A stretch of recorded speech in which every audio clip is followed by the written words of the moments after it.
Selamat datang kembali di seri pengenalan data science. Di episode pertama, kita sudah membahas apa itu data science dan mengapa bidang ini begitu penting. Sekarang, di episode kedua, kita akan bahas tools dan teknologi utama yang digunakan oleh data scientist. Mari kita mulai. Data scientist menggunakan berbagai tools dan teknologi untuk menganalisis data dan membuat prediksi. Tools ini membantu mereka mengumpulkan, membersihkan, menganalisis, dan memvisualisasikan data. Mari kita lihat beberapa tools dan teknologi utama yang sering digunakan. Pertama, bahasa pemrograman adalah fondasi dari pekerjaan data scientist. Python adalah salah satu bahasa yang paling populer karena sintaksisnya yang mudah dipahami dan ekosistem library yang kaya seperti Pandas, NumPy, dan Scikit-learn. R juga sering digunakan, terutama dalam analisis statistik dan visualisasi data. Berikut adalah contoh sederhana menggunakan Python dan library Pandas untuk membaca dan menganalisis data. Python adalah bahasa pemrograman yang mudah dipelajari dan banyak digunakan dalam data science karena fleksibilitasnya. Anda bisa mengunduh Python dari situs resmi python.org dan Pandas dapat diinstal menggunakan pip dengan perintah pip install pandas. Pandas adalah library Python yang sangat berguna untuk mengolah dan menganalisis data dalam format tabel. Kita mulai dengan membaca dataset menggunakan Pandas, kemudian melihat 5 baris pertama dari data tersebut, dan terakhir menghitung rata-rata dari kolom nilai. Ini adalah langkah dasar dalam memahami data kita. Berikut adalah contoh serupa menggunakan R. R adalah bahasa pemrograman lain yang populer dalam analisis statistik dan visualisasi data.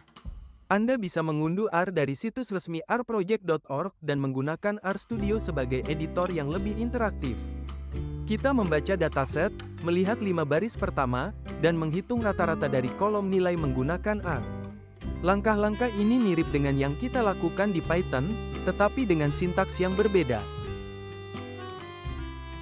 Untuk eksperimen dan dokumentasi, data scientist sering menggunakan Jupyter Notebook.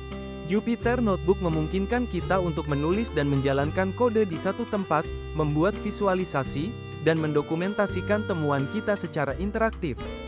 Ini sangat berguna untuk berbagi analisis dengan orang lain. Berikut adalah contoh kode yang dijalankan di Jupyter Notebook menggunakan Python. Untuk mengunduh Jupyter Notebook, Anda bisa menginstal Anaconda dari situs anaconda.com.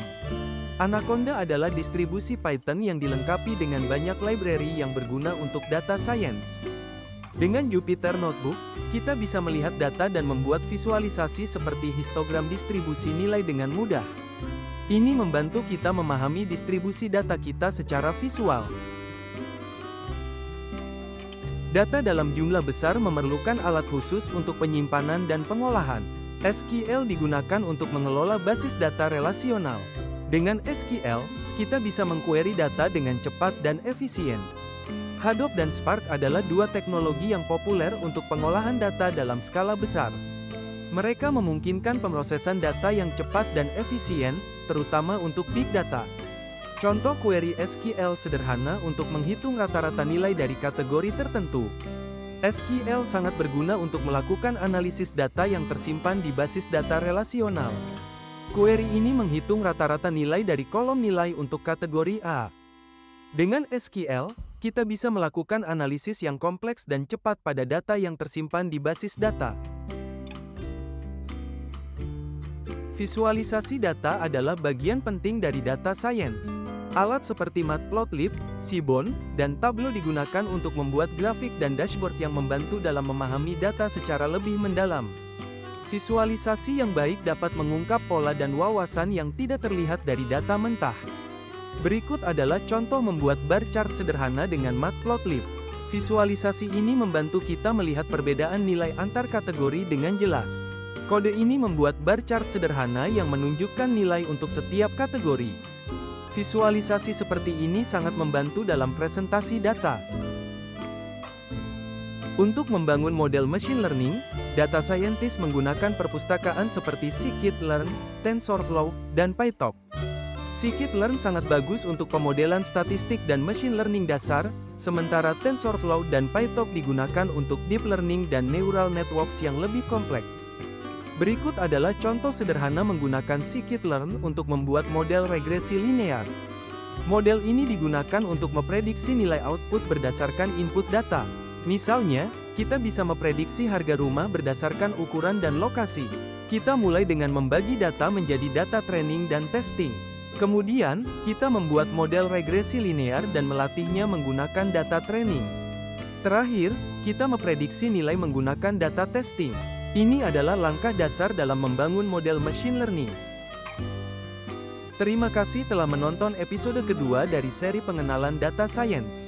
Jangan lupa untuk like, subscribe, dan nyalakan notifikasi untuk episode berikutnya. Sampai jumpa di episode ketiga, kita akan membahas proses dan metodologi dalam data science.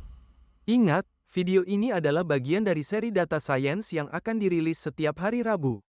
Sampai jumpa di video berikutnya.